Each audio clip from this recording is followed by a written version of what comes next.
আসসালামু আলাইকুম। দেশ বিদেশ টিভি থেকে হুসেন বলছি। আমার চ্যানেলে সবাইকে স্বাগত। আওয়ামী লীগ এখন যেভাবে কোণঠাসায়, সে উঠে দাঁড়াতে পারবে কি পারবে না, কখন পারবে, এগুলো নিয়ে বিশেষ আলোচনা আছে বাংলাদেশের রাজনীতির মাঠে। এখন আওয়ামী লীগের পুনর্বাসনের কোনো ইঙ্গিত আছে কিনা কোথাও থেকে। আওয়ামী লীগের সবচেয়ে বড় বন্ধু হচ্ছে ভারত।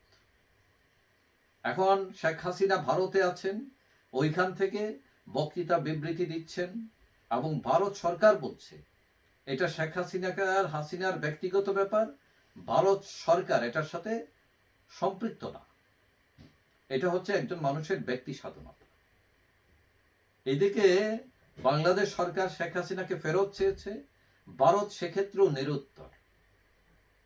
তবে ভারত এখনো তাকে রাজনৈতিক আশ্রয় দেয়নি, যদিও তাকে ট্রাভেল ডকুমেন্ট দিয়েছে। এবং মোদি ট্রাম্পের যে বৈঠক হয়েছে সেখানে মোদি ট্রাম্পের সামনে বাংলাদেশ নিয়ে উৎকণ্ঠা প্রকাশ করেছে। এখন এই সব কিছু পর্যালোচনা করলে দেখা যায় এই সব কিছুই আওয়ামী লীগের পক্ষে যায়। এখন কথা হচ্ছে আওয়ামী লীগ ভারতের উপর অনেক আশা করে আছে যে মোদি সরকার তাদের একটা উপায় করেন কিনা, তাদের পুনর্বাসনের কোনো ইঙ্গিত কোথাও পাওয়া যায় কিনা। কিন্তু ভারতের মিডিয়া, ভারতের রাজনৈতিক ব্যক্তিত্বরা যা বলছেন তাতে বোঝা যাচ্ছে যে শেখ হাসিনাকে তারা সাহায্য করুক আর না করুক, এইটার গ্যারান্টি আছে হাসিনাকে তারা কখনোই বিপদের দিকে ঠেলে দেবে না। এবং অতীতে যেসব রাজনৈতিক নেতা ভারতে এসে আশ্রয় নিয়েছেন তাদের কাউকেই ভারত ঝুঁকির দিকে ঠেলে দেয়। সুতরাং শেখ হাসিনা আজীবন ভারতে থাকতে পারবেন যদি তিনি ইচ্ছা করেন, এটা কনফার্ম। তবে স্বেচ্ছায় যদি তিনি কোনো দেশে চলে যেতে চান সেটা অন্য কথা। এবং ভারত শেখ হাসিনাকে ফেরত দেবে না, প্রত্যাখ্যান করবে, এটা মোটামুটি কনফার্ম। এবং তারা যেটা বলবে সেটা হচ্ছে যে শেখ হাসিনার যে কেস এগুলো হচ্ছে রাজনৈতিক উদ্দেশ্য প্রণোদিত। এখন বিবিসি বলছে যে শেখ হাসিনার সাথে তার মেয়ে পুতুল থাকেন না, যদিও তারা দুজনেই দিল্লি থাকেন, কারণ রেস্ট্রিকশনটা খুবই কঠিনভাবে ভারত সরকার আরোপ করেছে, বিশেষ করে শেখ হাসিনার নিরাপত্তা, কারণ তার উপর জঙ্গি হামলা হতে পারে এই আশঙ্কা করছে ভারত সরকার। তবে ভারতের কোনো কোনো মিডিয়া বলছে যে ভারতের রাজনৈতিক নেতাদের সাথে তার উঠবস করা আছে এবং নরেন্দ্র মোদী এবং ভারতের নিরাপত্তা উপদেষ্টা অজিত ডোভালের সাথেও তার সাক্ষাৎ হয়েছে।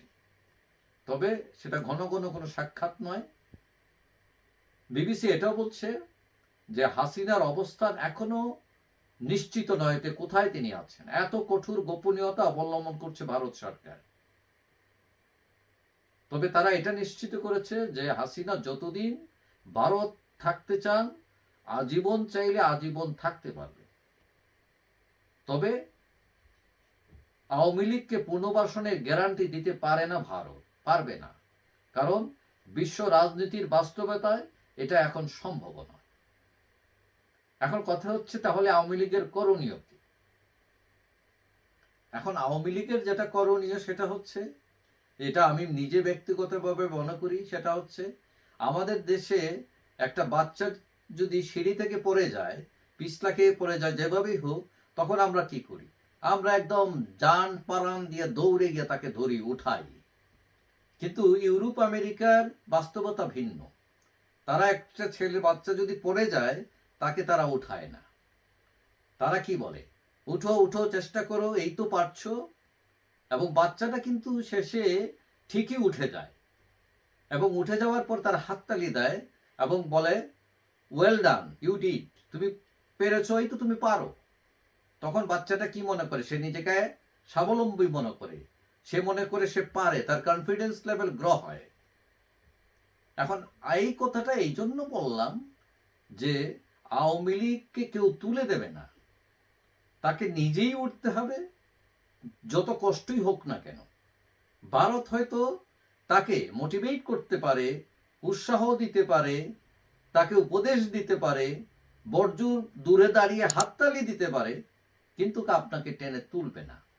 এই পৃথিবীর রাজনীতি বদলে গেছে, উঠতে হবে আপনাকে নিজে।